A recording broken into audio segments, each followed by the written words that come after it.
Nous sommes mercredi, bienvenue dans mon meilleur match. Ce soir, nous accueillons Christian Martin, le président du Stade Troyen sur notre plateau. Bonsoir Christian. Bonsoir David.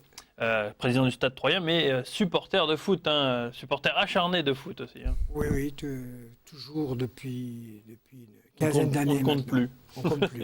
Avec nous pour animer cette émission, Carlos Cassis, le speaker de l'Estac, la mémoire qui va encore nous être utile. Et du Stade Troyen. Et du Stade Troyen, ouais, puisque vous speakez aussi les matchs du Stade Troyen, les galas qui se déroulent notamment à Bernonville.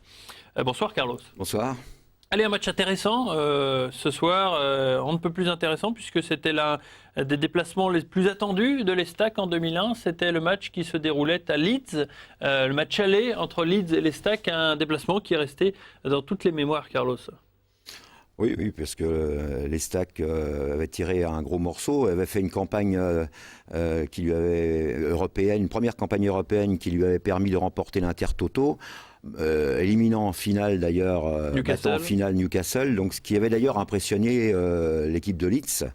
Et là, donc après avoir passé un premier tour face aux Slovaques de Ružomberok, on était tombé sur Leeds, qui était à l'époque, je le rappelle, le leader du championnat d'Angleterre, qui était demi-finaliste de la Champions League la saison précédente, qui était la meilleure équipe invaincue, n'avait pas pris encore un but, je crois, à domicile. Voilà, donc c'était mission impossible, quoi, au départ. Surtout à Ellen Road. À Ellen Road, devant 40 000 personnes qui donnaient à chaque poussée, de son équipe, donnaient du souffle.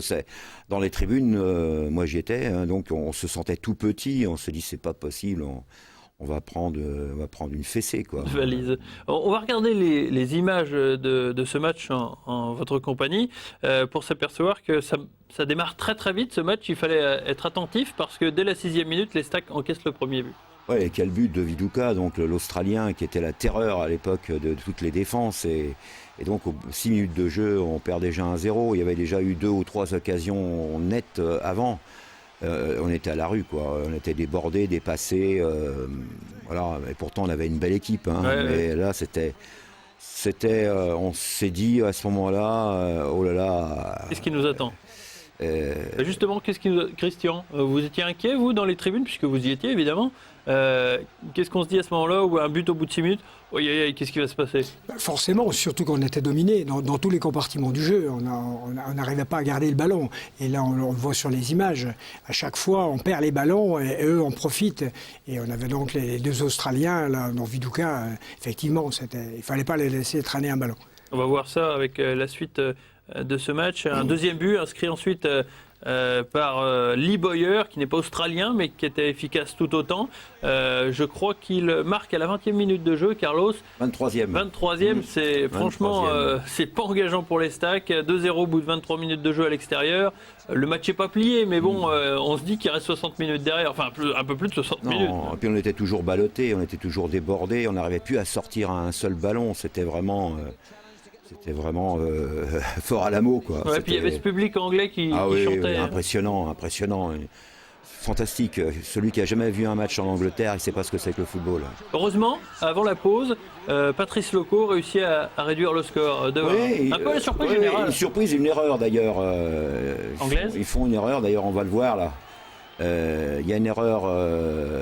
On se demande ce ballon-là comment il a pu. Non, on voit pas. C'est pas. Non, on voit pas le ralenti troyen. Les Anglais étaient avares pour les buts troyens. Et malgré tout, juste avant la mi-temps, 44e, Viduka en rajoute un 3e. Donc on arrive à la mi-temps à 3-1. Bon, c'est pas cher payé. Non, c'est pas cher payé. Il aurait pu avoir 2 ou 3 buts d'écart supplémentaires. Ça aurait reflété plus la physionomie de cette première mi-temps. À la mi-temps, vous discutez entre supporters troyens, Christian. Qu'est-ce que vous pensez de cette première mi-temps ? Oui, forcément. On découvre la supériorité de Leeds. Mais vous le saviez un petit peu avant de partir en Angleterre. On le savait, mais néanmoins, on a toujours un petit espoir. Puis quand on est supporter, on y croit toujours. Oui. Et puis de voir quand même Loco marquer un but. N'oublions pas qu'il n'avait pas pris de but depuis le début de la saison, Leeds. C'est vrai. C'était une équipe invaincue. Une équipe invaincue, aucun but chez eux, et on leur en met un deuxième derrière. Donc, il y a toujours de l'espoir. Il y a toujours de l'espoir. Regardons justement cette deuxième mi-temps, alors qu'on voit encore le ralenti de ce but inscrit par Viduka en toute fin de première période, qui peut-être semblait hors-jeu. Ça encore, ça reste à discuter. Les ralentis de la télévision anglaise nous laisseront pas le choix. Lee Bowyer qui dévie pour Viduka, et donc c'est le but pour les Anglais. Et ensuite, en seconde période, on attaque très très mal ce match, cette reprise. Ça démarre sur le même rythme et au bout d'une minute, on prend un 4e but. On est à 4-1. Ouais. Donc on se dit, ça y est, c'est reparti pour 45 minutes de galère.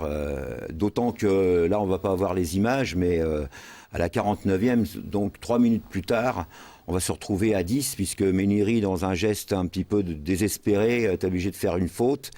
Et l'arbitre espagnol va l'expulser. Donc 49 minutes de jeu, on perd 4-1 et on n'est plus que 10. On n'est plus que 10, on s'attend franchement au pire. Honnêtement, pourtant, Carlos, il va se passer un petit miracle à Elland Road, un miracle qui va se nommer locaux, mais qui va se nommer aussi Roten, parce que Roten, il a fait beaucoup de travail sur son aile gauche. Ouais, je pense que Christian va pas me contredire, mais là, on voit David O'Leary, l'entraîneur de Leeds. Les Anglais vont se dire, bon, bah voilà, ils sont plus que 10, Ouais. on a 3 buts d'avance, faut penser aux prochaines journées de championnat en Angleterre, la qualification est déjà dans la poche, donc ils vont calmer le jeu. Ils vont faire durer, voilà. On peut presque tenter de dire même qu'ils étaient suffisants à Oui, notre oui. rencontre. Et c'est ce qu'il a perdu. Oui, Ça oui. nous a permis, nous, de revenir dans le revenir match. un petit peu dans le Et match. de marquer ce but de locaux. On peut peut-être le Oui, parce revoir. que petit à petit, on va poser quelques jalons, Quelques banderilles, on va un peu les bousculer. Et eux, ils vont pas réussir à se remettre dans le Surpris, dans le donc, match. Et donc on revoit ce débordement de Roten avec, je crois, le relais de Mehdi Leroy, le centre de Roten comme d'habitude au cordeau, et à la réception Patrice Loco. Voilà. Et là 4-2, l'espoir est permis. On se dit finalement que le match retour sera peut-être Eh possible. oui, parce qu'on se dit, match retour, si jamais on tient et qu'on en met 2-0, même 3-1, et l'histoire nous a donné raison. 15 jours après, nous donnera Presque raison, raison, puisque à un moment, ils seront éliminés chez nous. Virtuellement éliminé. Voilà. Au-delà de ce match, j'aimerais souligner, Carlos, que c'était on peut le dire, l'un des plus grands déplacements que les Troyens ont pu effectuer. La grande mobilisation vers l'Angleterre, c'est sans précédent, je crois. Oui, il y avait eu 1 ou 2 bus, je crois, et puis il y avait eu un avion surtout qui avait été affrété. Et on s'était retrouvés tous. Moi, j'étais avec Christian. On était dans le même avion. Et en plus, on avait découvert, il faut le dire, une petite parenthèse, une très belle ville, hein, Christian, puisque Absolument. Leeds, c'est une des plus belles villes anglaises. Je crois qu'il y a 300 000 habitants. Hein, si un jour j'ai l'occasion d'y retourner, j'aimerais bien visiter la plus en profondeur cette ville, parce qu'elle est magnifique, avec une architecture de style victorien. C'est vraiment une très belle ville. Et je voudrais souligner en même temps ce qu'avait fait l'ancien président Daniel Vasselet. Oui. Parce qu'il ne faut pas oublier que les gens qui sont venus par car, ce sont des gens qui ne gagnent pas beaucoup d'argent. Il y avait 30 heures de bus aller-retour. Et lorsqu'ils sont arrivés là, le Vasselet leur a payé les places, leur a offert des écharpes. Et ça, à l'effigie de l'Estac, j'ai trouvé le geste qui était vraiment très bien. Ouais, une écharpe, il n'était pas obligé. Ouais, une écharpe qui est collector. C'était quand même quelque chose de bien de la part de Et je crois que c'est quelque Daniel chose Vasselet. qu'on n'a plus jamais revu Absolument. entre-temps. Ce voyage, vous en gardez un très bon souvenir, j'imagine. On va revoir quelques photos justement pour se souvenir un petit peu de l'ambiance, voilà, le stade d'Elland Road avec l'échauffement des joueurs. L'entraînement de la veille, oui. Ouais. Ouais, le public qui était dense dans les tribunes. 42 000 supporters. Et très proche d'ailleurs du terrain, puisqu'il n'y avait pas de grille, pas de garde-corps. C'était les panneaux publicitaires qui délimitaient le terrain. Hein. C'était eux qui faisaient la distance. Voilà. La statue à l'entrée du Billy stade. Bremner, joueur emblématique de Leeds, qui a marqué son époque. Il faut signaler aussi Cantona a joué Cantona a joué à Leeds l'année du titre du dernier titre de Leeds en 1992 de mémoire. Billy Bremner qui est décédé en 97. Exactement. Et enfin la photo collector, Christian Martin dans un restaurant du stade de Leeds. On a été reçus dans le restaurant, le clubhouse de Leeds, tous les Troyens. Ouais. Il y avait une belle ambiance.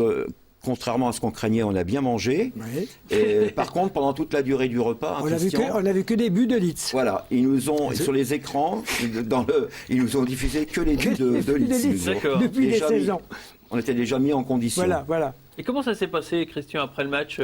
Est-ce que les Anglais ont été suffisants en disant que voilà, c'était fait, on était qualifiés? Non, pas du tout. Mais ils le pensaient, mais ils n'ont pas voulu nous le faire sentir. Je pense que dans leur tête, ils savaient que ça serait fait. Mais non, ils n'ont pas été suffisants non plus à notre égard. Non, ça s'est bien passé. Christian, quand vous repensez à ce match, quel premier souvenir qui vous vient à l'esprit quand on vous parle de ce match Leeds-Estac? Le plus marquant, là, tout de suite. Là. Le clubhouse de Leeds, c'est une ville, c'est un truc extraordinaire, c'est MacArthur, c'est qu'on a impressionné. Ouais. Depuis, vous n'avez jamais retrouvé ça? Ça, non. J'avoue que là, c'était vraiment frappant. Alors ce qui est amusant, c'est que les deux clubs, Leeds comme l'Estac, ont ensuite eu des problèmes sportifs. Ils sont descendus en 2e division. Ils sont descendus ensuite, nous en national et eux en 3e division. Et cette saison, on est remonté, nous, en Ligue 2, et eux sont montés en 2e division aussi. Donc on se suit un petit peu. Les destins sont liés. Les destins des deux équipes sont liés.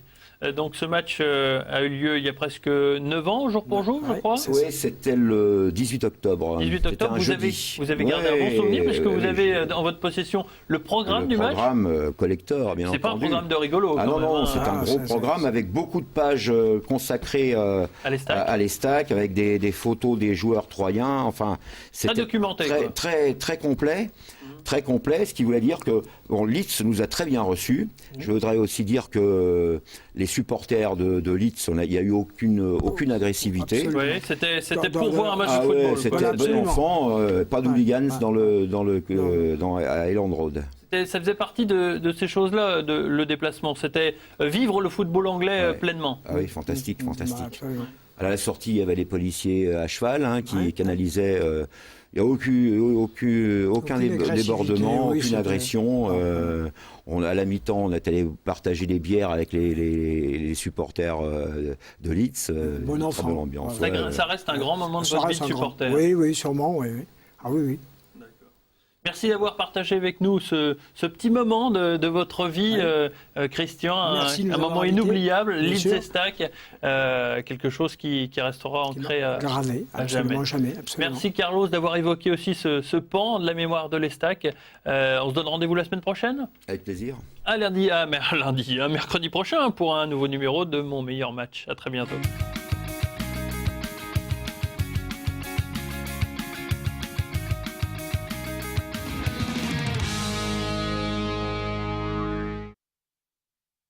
Mon meilleur